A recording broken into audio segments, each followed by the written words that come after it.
Morning, YouTube. Happy Saturday. Lately I've been getting a lot of questions from my friends in the business, marketing firms, media firms asking, why is it that I rolled out final expense CPA? Because nobody out there does that. No marketing company, provides you the lead at no cost. And if you make a sale, then you pay them an acquisition cost. No one does that. So the reason I did it is one, I've been selling insurance 18 years and I've gotten a unique insight on this product just because I've done it for so many years. But more importantly, the last 3 years, ever since COVID-19 hit, our sales and our lead system went through the roof because companies now were looking for our specific training. And I really thank YouTube for allowing me to put my message on this platform for free, because it really, really helped that message, that movement that for over 12 years now, I've been passionately pushing. And what's crazy is that now YouTube, for every video that I drop that talks about marketing, funeral insurance, final expense, they pay me a little bit of money. So every one of my videos now is an earning video that talks about my favorite topic, which is amazing because I didn't expect that. But again, it goes again to prove that what we've done over all these years works. Final expense sales works. It's sustainable. You can make a living at it, and you can build a residual income. I've done it myself. And because I believe in that so much, that's why we rolled out this C.P.A. concept. Now, what really inspired me to do it, truthfully, was to see Telecom do Medicare C.P.A. last year. That was our first time doing it.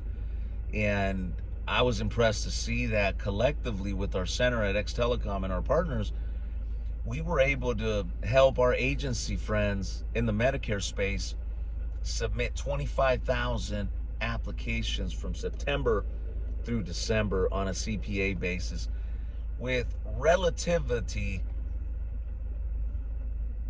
zero issues when that happened. So that really opened up my eyes to the possibilities of doing the same with final expense, but with certain requirements. And, for years, for you guys that have been watching me on YouTube and some of the other platforms, I've been promoting a 20% conversion ratio guarantee when you buy my leads if you follow my training. And I've done that for small groups as well as large agency, and we've stand behind it and we have made that work. So for years we've been doing that. Now, what does it require? One, if you're the agency owner, you must have 3 agents on the phone full-time, including yourself.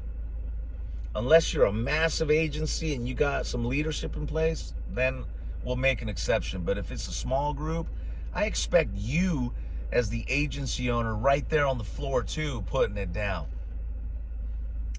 And that has to happen Monday through Friday from the hours of 7 a.m. Pacific to 5 p.m. every day. My team gets a 1-hour break throughout the day, but other than that, consider it as a full-time job and you're on the phone taking calls all day long. If you're not available to take the calls, this program's not going to work, because this is a volume business and the numbers game. Second of all, each one of your agents, including yourself, you guys all have to match in the same states, 10 minimum. Okay? 10. No exceptions. And that's a logistics issue. And to make sure that everybody's getting enough call volume throughout the day because they're all in the same state coverage. So 10 states minimum. Key, all matching. Third, gotta have the carriers that can accept the voice signature application. If you have carriers like Transamerica, Mutual of Omaha, Foresters, great companies, but they require an email or a landing page or a text, and that stuff right there, unfortunately, can hinder you from finalizing an application today and cost you an app. So making sure that all your carriers are voice signature capability. And if you need a list of those, I can definitely give you a few names: Royal Neighbors, Liberty Bankers, American Amicable, Baltimore, Aetna, and a few others. The key is voice signature. Remember that. Lastly, training. You know, I've spent a long time retraining our staff on our new transfer system, so our new transfer setup is just fire. But more than anything, you got to follow our scripting system for our sales and our closing. And if you can't follow our sales pitch and our closing, or don't even care about that, this program won't work for you. If you don't have a tight grip on your agents and they're not going to follow your leadership and implement these scripts and these strategies, this is not going to work. And the reason being is because a lot of insurance agents don't know how to pick up the phone, I'm sorry to say. And you can find out the way their introduction sounds. You know, agents are buying transfers, but their introduction is that of an inbound. What's the difference? Well, again, ladies and gentlemen, a inbound lead is coming off a web page, television. It's coming directly off the marketing source, and there's no human being involved. So when they hit call, the phone is ringing from that web page directly to your call center or to your cell phone. Well, in that case, it's appropriate to answer that call in the following manner. What motivated you to call us today? Are you looking for you or a friend or a family? Let me see if I qualify you. That's appropriate. With the transfer, remember, we buy the lead, then our staff is calling those people back, and then when they're interested in talking to you, the call is transferred. When that call is transferred, which could be a later date from the moment it was originated, the lead, and you answer it with the same intro as an inbound with, you know, thank you for calling in today. Were you motivated to look into this for yourself or a loved one? I promise you the client's going to say, I didn't call in today. You called me. Over. Game over. Very difficult to get out of that objection right there. But that's because you answered the phone incorrectly. And I'm watching these agents, man, burn through these leads, like just burning them.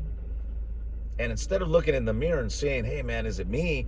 They're blaming the lead company. So we correct that from day one. And what we are watching is if the agency can follow these basic requirements that we have, we're watching closing ratios of 15 to 20% week one, which is good. In fact, we had an agency this past week, we kicked off an agency with 10 reps, and I believe their second day in, they were at 14%. We still got to make a little adjustments. The agents are learning a script. They're having to really execute the fact that they need to follow every word that's on that script, and that takes time. So if you're watching this, I hope this video helped you guys, you know, learn more about our C.P.A. model. I would also recommend, you know, I got some more videos that, you know, talk about our C.P.A. as well as our lead system. You know, you're more than welcome to check it out. Listen to that lead as well as listen to our process. And if after you've reviewed all that stuff, if it makes sense, give me a call. Peace.